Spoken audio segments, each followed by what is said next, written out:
Let's go back in time. It's Kansas City, January of 1935. We're right in the thick of the Great Depression. A city filled with jazz, corruption, and a whole lot of secrets.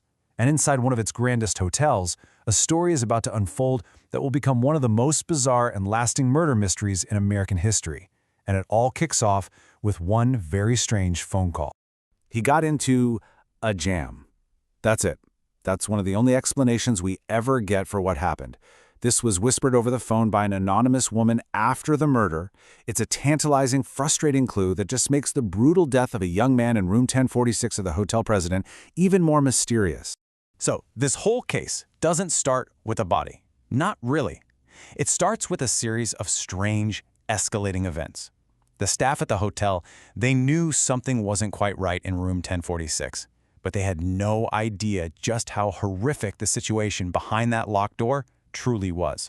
Okay, so let's walk through the morning of January 4th, because this is where things go from weird to terrifying. It starts at 7:10 a.m. A bellboy knocks, a gruff voice says, "Come in," but the door's locked. Odd, right? Then, about an hour later, another bellboy uses a passkey, goes in, and finds the guest naked on the bed looking drunk. He just hangs up the phone and leaves. But by 11 a.m., the phone is off the hook again. The first bellboy, Probst, goes back, uses his passkey, and walks straight into an absolute nightmare. Inside, the man is on the floor on his knees, clutching his head. He's been tortured, systematically. There's cord tied tightly around his neck, his wrists, and his ankles. He's been stabbed over and over in his chest, and his skull is fractured from a massive blow. And here's the most chilling part. Through all of that, he was still conscious. So when the police show up and ask him the obvious question, "Who did this to you? What happened?" the man just mumbles a few words before passing out. He claims, "I fell against the bathtub." He died at the hospital a little after midnight, and with his very last breath, he took the secret of who attacked him to his grave. All right, so the victim's dead, and his killer, or killers, are gone. The police have to start with the basics. Who was the man from room 1046? Well, that turned out to be anything but simple. It became very clear, very quickly, that this man had gone to incredible lengths to completely erase his own identity.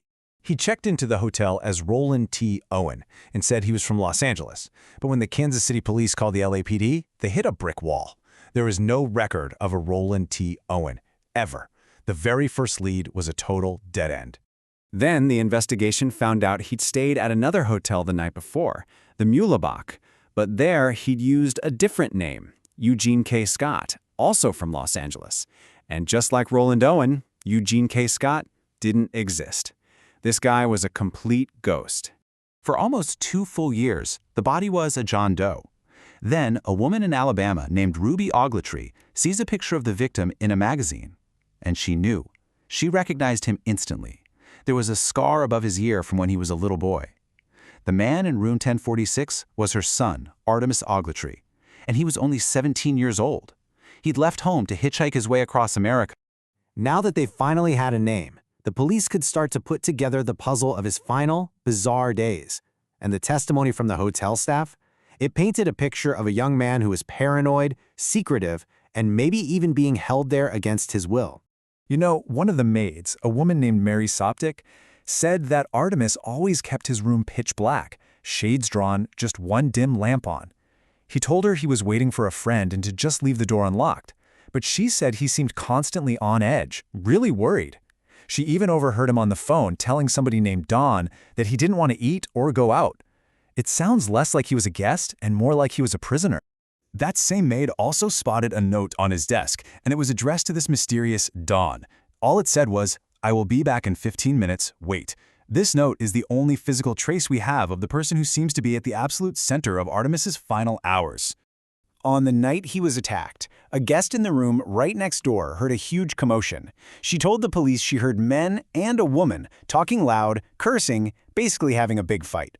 The night elevator operator also remembered taking a so-called commercial woman, a prostitute, up to the 10th floor, a woman who later came back down with a man. The shadows were definitely gathering around room 1046. So when detectives finally got into room 1046 for real, the scene was just as confusing as everything else. The evidence was this weird mix of contradictions. It was almost more notable for what was missing than what was actually left behind. Yeah, the crime scene itself was a real head-scratcher. What they found was just bizarre.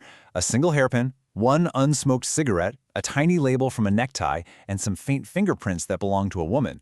But look at what was gone. All of Artemis's clothes and luggage vanished. The murder weapon? Gone. Even the soap and towels from the hotel were missing, along with the key to the room. It's like the killers had systematically scrubbed the place clean. And maybe the most chilling detail of all was the door. Multiple times, the staff found it locked from the outside. Think about what that means. The killers tortured this young man, stripped the room of almost all evidence, and then they calmly locked him inside to die, all alone. Now, you'd think the story would end there, right? But after Artemis died, the mystery actually got stranger. It was almost like the killers started to taunt the police, making these anonymous, chilling gestures from the shadows. A local paper announced that the unidentified man was going to be buried in a pauper's grave. Well, soon after, their office gets a phone call. An unknown woman just states, flatly, that this won't be happening, that funeral arrangements have already been made. When the reporter asks what happened to him, she just says, he got into a jam, and hangs up. Not long after that, a man calls the funeral home. He tells them to bury Artemis in a specific cemetery, so he'll be, quote, near my sister. He claims that Artemis had promised to marry a woman and then jilted her, and that the three of them had a little meeting at the hotel. He ends the call with this threat: cheaters usually get what's coming to them. And then, he sends cash to pay for the entire funeral. And the final, bizarre act. A bouquet of 13 roses is delivered to the funeral. The money for it was sent anonymously. The card attached to the flowers had a simple, haunting message: love forever, Louise. To this day, nobody has a clue who Louise was. And here's where it gets truly cruel. Long after her son was dead and buried, Artemis's mother started getting these strange, typewritten letters signed with his name, claiming he was off traveling the world. A man even called her, pretending to be a friend named Jordan, and spun this whole story about Artemis marrying a rich woman in Egypt. It was a cold, calculated effort to keep his family from finding out he was dead. Decades have come and gone. The leads have all dried up. And the case of the man in room 1046 remains one of the country's most perplexing unsolved murders. It's just this tangled knot of aliases, strange behavior, and taunts from killers who simply vanished. The central puzzle of this case is just staggering when you think about it. You have a 17-year-old kid with fake names who is brutally tortured and left for dead, and then his killers meticulously clean up, only to reappear from the shadows to pay for his funeral and send flowers.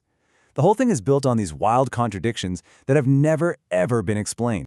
And so, here we are, left with the exact same questions that stumped detectives back in 1935. Who was the man named Don?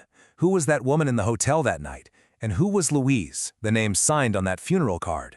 Everyone involved, except for the poor victim himself, has just dissolved into history, leaving behind one final, unanswered question: who killed Artemis Ogletree?